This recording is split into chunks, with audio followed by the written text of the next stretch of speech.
Iki ni ikiganiro Barada Vibes, ikiganiro mugezwaho nanjye Barada. Ufite ibitekerezo, ufite ikibazo, ushaka kuganira nanjye, telefoni ni 0788629677 kandi nkubwira ngo subscribe ujye ubona ibiganiro bitandukanye nkora. Uyu munsi rero tugiye kuganira ku byiyumvo 10 umugabo cyangwa umugore aba afite mu gihe uwo bashakanye atakimukenera cyangwa se atakimwitaho mu kubaka urugo. Mu yandi magambo, atakiryamana n'umugabo cyangwa n'umugore yashatse. Ni ibihe byiyumvo umuntu aba afite. Ngewe iyo bigeze mu kuvuga ngo umugabo n'umugore guhuza urugwiro bakaryamana, mbigereranya no kurya cyangwa kunywa amazi. Kiriya ni igikorwa Imana yahaye umugisha. Mu gihe rero mwashakanye, kiriya gikorwa nacyo mugomba kugira gute, kugiha umwanya. Birakenewe mu rugo nk'uko ukeneye kurya, ugakenera koga, ugakenera kubaho, na kiriya gikorwa kiba gikenewe. Mu gihe rero nta bibazo bindi bitandukanye mufitanye, nta urwaye muri mwebwe, ntaki ari ukwiyima mugenzi wawe cyangwa se kumva wowe utabishaka gusuka birekeraho, hari ikintu byangiza kuri mugenzi wawe. Ahanga simvuga umugabo gusa cyangwa ngo mvuga umugore gusa, mwese mubihuriyeho. Ese ni ibihe byiyumvo umugabo cyangwa umugore aba afite mu gihe uwo bashakanye amwiyima cyangwa se atamwiha cyangwa se amushyira ku ruhande? Kutuba ku rugo bitera umujinya. Kutuba ku rugo, nimvuga kutuba ku rugo hanga nagerageje kubivuga mu mvugo ziyubashye. Kutaryamana, kudakora imibonano mpuzabitsina n'uwo mwashakanye bitera umujinya, umushiha, intonganya za hato na hato. Ugasanga umuntu ahorana umushiha ageze ate, kubera iki? Hari igikorwa kidakorwa. Mwari muzi ko hari ibintu iyo umuntu akoze imibonano mpuzabitsina hari amarangamutima, hari ibintu umubiri wuvubura ugasanga umuntu ameze neza. Umuntu rero uhorana umushiha, umujinya, intonganya, hari akantu ababura. Bishobora kugutera umujinya n'umushiha n'intonganya kubera ikiza hato na hato, kora ko hari igikorwa kidakorwa. Icya kabiri, birababaza gukenera no kwifuza mugenzi wawe, ugakora ibishoboka ngo akubone, aguha agaciro, ariko akamera nk'aho atakubona. Mutekereza abantu bari mu buriri bamwe, nta kutigize, uramukoraho akareba hirya, birababaza, birashengura umutima. Ikindi kintu, mu gihe umuntu ashaka gukora imibonano mpuzabitsina, yaba umugore yaba umugabo, hari ukuntu umubiri umera. Iyo rero icyo gikorwa kitabaye, ntago umubiri w'uwo muntu uba umeze neza. Ikindi, guhora wibaza icyabaye gituma uwo mwashakanye atagukenera, atifuza ko muryamana, bigatuma umukenera kuri urwo rwego, ubyibazaho byinshi. Ese ni ikihe kibazo? Guhora wibaza icyabaye gituma uwo mwashakanye atakigukenera, bigatuma umukekera ibintu byinshi. Ukamukekera ati wasanga afite ahandi ajya, kuko icyo ni ikibazo ugomba gukemura. Ese reka nkubaze, mu rugo umuntu utarya buri munsi, utaha ntarye, kameme ntabwo umuntu abaho atarya, no kuba ko abafite ahandi yariye. Ni kimwe rero n'iki gikorwa cyo guhuza urugwiro ku bashakanye. Niba atagukenera ukwezi kugashira, amezi 2 agashira, amezi 3, none se ubwo ngubwo nukuvuga ko abaho nta kintu akora? Ese wowe udakenera mugenzi wawe, ubuzi ko icyo kibazo gikemuka gute?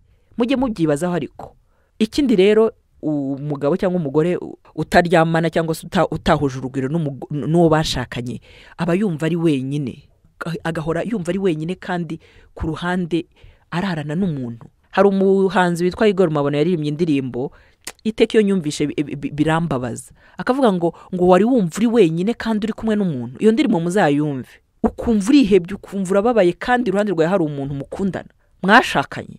Ikintu cya gatanu rero ni ukwifuza uwo mwigeze kugirana ibihe byiza, cyagiye utarashaka uwo mugore cyangwa umugabo. Mbabarira umbwire, ibyo byiyumvo nabyo bibaho. Umugabo n'umugore mu gihe badahuje urugwiro, umwe muri bo ashobora kwifuza akarota wa muntu kera bigeze kugirana ibihe byiza. Kubera iki? Nta kintu abona mu rugo. Kuki mudahuza urugwiro? Kuki mutaryamana? Kuki mudakora imibonano mpuzabitsina? Hari ikihe kibazo? Ibi rero ni ibyiyumvo turimo tuvuga, bishobora kuba ku mugabo cyangwa ku mugore mu gihe bataryamana. Ni Barada Vibes.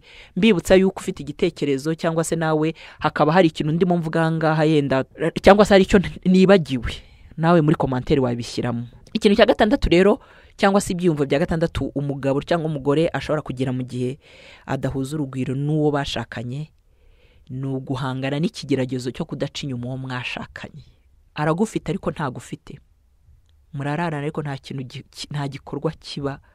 Harabacika intege akagenda yatari ingeso. Guhangana n'ikigeragezo cyo kudaca inyuma uwo mwashakanye. Urumva ibyo byiyumvo? Reka nkomeze. ikindi ubwo tugeze ku kintu cya karindwi, guceceka ntuhingutse ko ukeneye mugenzi wawe kuko wibwira ko uwo mwashakanye nawe azi icyo yagakwiye gukora. Icyumweru kimwe, ibyumweru bibiri, ukwezi, iteka mukora icyo gikorwa kuko ari we wabigizemo uruhare, we nta kintu ajya yibwiriza, bikagera ahantu ukabirambirwa ukavuga uti se buriya we ntababibona, ugakora udukorwa runaka natwe ukageraho ukatureka, ukibaza ati ariko buriya we ntatekereza, buriya se we atekereza ko mbayeho nde, cya kintu twavuze cyo hejuru cyo kumukekera ibintu byinshi. Noneho bikagera ahantu wowe ugaceceka, ntuhingutse ko ukeneye mugenzi wawe kuko ubuzi ko mugenzi wawe nawe azi icyo gukora ariko ntihagire icyo akora. Bibaza ukuntu uwo muntu aba yiyumva. Ikintu cya 8 rero cyangwa se ibyiyumvo ukuntu umuntu aba yumva ameze ni ukugira isoni cyangwa kwihagararaho ngo udahingutsa ko wifuza mugenzi wawe. Mugabo nawe mugore ufite iki kintu ndakubabariye, iteka uhora umwaka umubwira inyuma ukagira isoni disi. Kugira isoni cyangwa kwihagararaho ngo udahingutsa ko wifuza mugenzi wawe. Ibaza iki kintu. Ikintu kindi ni ukuba uvuga icyifuzo cyawe uwo mwashakanye ntabyiteho, ntabiha agaciro. Hari igihe usanga mu buzima busanzwe abantu bararushye, yavuye ku kazi ararushye, icyumweru kirashize yenda, ariko mu cyumweru cya kabiri mugakuramo esheke, aho ngaho nta kibazo.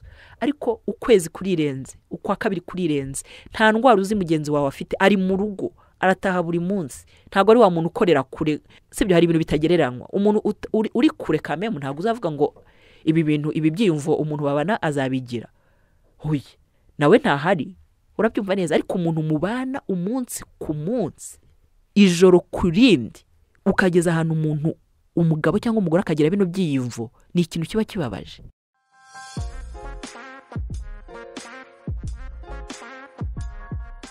Ni barada vibes. Turimo turavuga ku byiyumvo umugore cyangwa umugabo ashobora kugira mu gihe adasabana n'uwo bashakanye. Gusabana mu buriri, gusabana mu gikorwa Imana yahaye umugisha, nicyo ndimo mvuga. Kugira isoni cyangwa kwihagararaho ngo udahingutsa ko wifuza mugenzi wawe. Kubera iki? Kuko iyo uvuze icyifuzo cyawe uwo mwashakanye ntabwo abyitaho, ntabwo abiha agaciro. Hanyuma guhora ubabara cyangwa wumva utameze neza mu kiziba cy'inda kubera ubushake bwinshi cyane cyane wagize ukabura uwo bukumara. Ahangaha ahanini iyo usomye cyane usanga bino bikunze kuba ku bagore. Guhora ubabara cyangwa wumva utameze neza mu kiziba cy'inda kubera ubushake bwinshi, cyangwa se donc kuba waragize ubushake bwinshi ukabura ubukumara, cyangwa se yanabukumara akagupfubya. Ijambo gupfuba murarizi, sibyo? Akirebaho we ariko wowe nta kumara ubwo bushake. Ibi ni byumvo abashakanye umugore cyangwa umugabo ashobora kugira, sibyo? N'abagabo muraza kumbwira wowe nk'umugabo iyo ugize ubushake bwinshi cyane ubwo bushake ntibushire cyangwa bakagupfubya, ubabara hehe? Namwe mwaza kunyandikira mukambwira. Ese mugore cyangwa mugabo ufite umugore wawe cyangwa ufite umugabo wawe mu rugo, mwarashakanye mu bantu umunsi ku munsi, kucyagera ahantu akakwifuza akagukumbura akakubura kandi uhari? Kubera iki? Kucyagira ibi byifuzo byose tumaze kuvuga hano? Urimo uramuhima, urarwaye ku buryo agomba kubimenya? Ni ikihe kibazo gihari? Urarushye? Hari igihe njya mvugana, ariko niba ko kuba urushye cyangwa uba ufite impamvu zishobora gutuma utuzuza icyo gikorwa, utamenya icyo gukora ku mugani, ese uyu mugenzi wawe wamuha uburenganzira akajya gukemura ikibazo hanze? Niba uzi yuko umugore wawe utamuha umwanya ngo musabane, ashira ipfa umukorere icyo gikorwa, niba uzi ko umugabo wawe utamufasha kugira ngo mukemure iki kibazo, murarana umunsi ku munsi uri umugore we mwarashakanye byemewe n'amategeko, hakaba nta ndwara irimo, nta kindi kibazo kirimo ku buryo mwakiganiriye mu byumvikanyeho, reka nkwibarize, wakwemera uyu muntu ukamuha uruhushya akajya hanze kugira ngo akemure iki kibazo, akureho uyu mujinya, akureho kukwifuza, akureho ibi bigeragezo byose aba arimo? Wabimufashamo? Niba wumva iki kiganiro sinkubwiye ngo nsubize, ahubwo itekerezeho urebe uyu mugore wawe arazira iki, uyu mugabo wawe arazira iki. Ntago kuryamana cyangwa guhuza urugwiro ku bashakanye ari impuhwe umugirira, hoya, nk'uko agukeneye nawe uramukeneye, murakeneranye. Reka mbifurize gukemura kano kabazo, musabane, utuma aseka neza sha, umushiha ushire, ahorane itoto, amere neza, ajye gucapa akazi ameze neza. Ariko mwari muzi yuko iyo mu buriri kino gikorwa kitagenda neza, n'umuntu hanze hari ikintu kiba kitagenda neza. Iyo umuntu akora iki gikorwa agapfuba ukamupfubya, simvuze umugore simvuze umugabo, mwese buri wese agomba kwishima akagera ku rwego nawe uriho. Ese kuki wumva uburyo wishimye utashimisha mugenzi wawe? Mushimishanye rero, hanyuma muve mu rugo, mugende mukora akazi aho mugiye, ibintu bigende neza kuko buri wese arishimye ameze neza.